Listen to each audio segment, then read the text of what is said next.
Now You're Playing with Power. Project Power, that is. It's a new Netflix original movie from the directors of Paranormal Activities 3 and 4. Yep, not gonna lie to you, this movie fucking sucked. It kind of reminded me of The Old Guard, in the sense that one was about immortality. The characters were immortal until they weren't, because it was really inconsistent, and we're like, well, shit, if they're immortal, we need to find a way to make them vulnerable, even though they're immortal. And then it just kind of went back in on itself and just kept stretching itself out and had a sequel hook. Please don't make The Old Guard 2 Electric Boogaloo. In this one, there is one pill named Power, and if you take it, you get powers for 5 minutes. What are these powers? It depends on what you have inside. So if you have friendship, you could use the power of friendship to kill your enemies, I guess. Or in the case of some, you can freeze to death, burn to death. You can turn into Mr. Hyde from the League of Extraordinary Gentlemen. That actually happens in this movie. And why he doesn't turn into Mr. Hyde, but that's exactly what it reminded me of.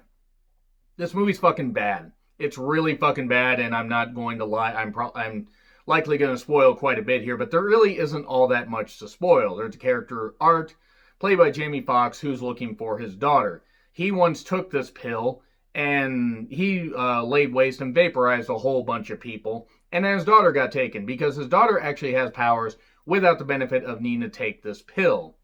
And then there's character Frank, who's part of the New Orleans Police Department, who also takes these pills to stop crime. And he gets them from the character of Robin, who's one of these dealers from a guy named Biggie, who says, hey, it's in the beginning of the movie here, here's all these pills and everything. They're free. You guys sell them, make the money and everything, and give me half or whatever. They won't really even say that.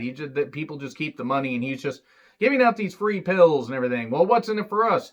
Well, you get superpowers from them. And also, you could get more people hooked on them because they want to have these superpowers unlimited for only 5 minutes. I mean, I understand that they want to make it where, okay, they want to have some brief action scenes and they want to explore these ideas on who could, have what superpowers and who could set themselves on fire, who could freeze to death, who could do all this stupid shit, who could use healing powers, who could be bulletproof, could you turn invisible, what could you do, what would you do with this unlimited ability for a fraction of a day. The thing about this movie, though, is the special effects are really not that good. And they're not even necessarily horrible, like, oh, God, you can tell, like, this is where the green screen stuff is and whatever. The special effects are just basic. Nothing about this movie really stands out. The acting isn't all that bad. Joseph Gordon-Levitt is fine. Jamie Foxx is fine. He's typical Jamie Foxx. And Dominique Fishback, who was Robin, she's not that bad. Courtney B. Vance is also in here for about 5 seconds as a police chief. So, of course, he can't escape the Law and Order typecasting that he got. But, yeah, this movie, unfortunately, kind of pulls a Far Cry 3 halfway through, because you have the character of Biggie. Jamie Foxx is looking for him because he wants to get to the ship where his daughter got kidnapped to and is being experimented on. So, after he finds this character, Newt, earlier, and he turns into the Human Torch, and then he drowns him, basically, and everything, because he ODs, because apparently you can OD on a pill that gives you these powers and wears through your body and everything and beats up your body. How in the world are you supposed to necessarily know what the effects are? Oh, no, but you get this incredible high, and you can do all this stuff, like you can be an invisible guy and rob a bank, even though they could see the fucking bags and they could easily get you if the police were anything other than inept. But, oh, for fuck's sake. This movie is just, it just could have been at least cheesy. And I mean, and I understand some people like it. That's fine if you guys like it. I didn't like it. And, Art kidnaps Robin because he wants information on all this stuff and everything. And then we eventually get to that scene where he sees Biggie. Biggie experiments on his girlfriend, not that way, and gives her a pill with some champagne, and she has this ice cold power or whatever. She doesn't let it go, and she freezes to death. And he's doing this as a demonstration for potential buyers for the thing.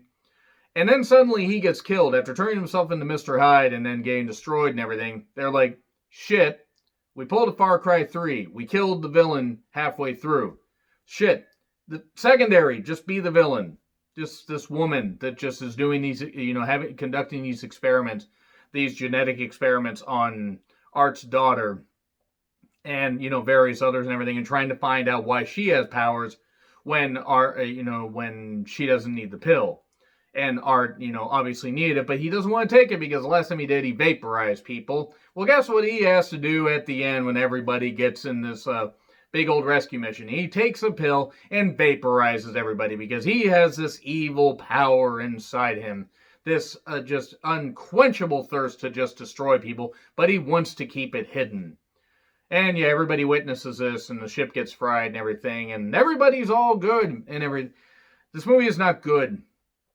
It's really not. I mean, I tried to give it a chance, and about, I'd say, a third, maybe halfway through, I'm like, nah, this movie can eat copious amounts of shit.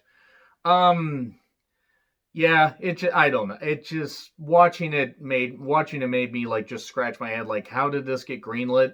Because the idea was just kind of basic anyway, but you make it 90 minutes and you make it a good pulpy action flick, okay. At first, the action doesn't let up. But then the action is all it has because the characters aren't very interesting. Acting's not bad. Characters aren't interesting at all. And even though everybody gets off the ship, well, Art and his daughter and then Frank and Robin, suddenly, basically, everybody leaves, everybody separates. Art goes with his daughter and Frank and Robin go their separate ways. And Art keeps up his end of the bargain that he made, or the deal he made with Robin to help her out financially, because she got him to his daughter. So yeah, there we go. That's basically it. They also had a possible sequel hook because she got into rapping and everything, and she did this, and maybe she has superpowers now. Who the fuck knows? Yeah, this movie, not very good. Sorry, that's just all I gotta say about that. Just toss that into the goddamn trash right there. Is this movie the worst thing I've seen? No. But it is really painfully unnecessary. It is a very, very boring flick, and that's really all I got to say about that. So let me know what you guys think in the comments. Like, share, subscribe, Twitter handle in the description. I'm Charm Ritlin. I'll see you soon.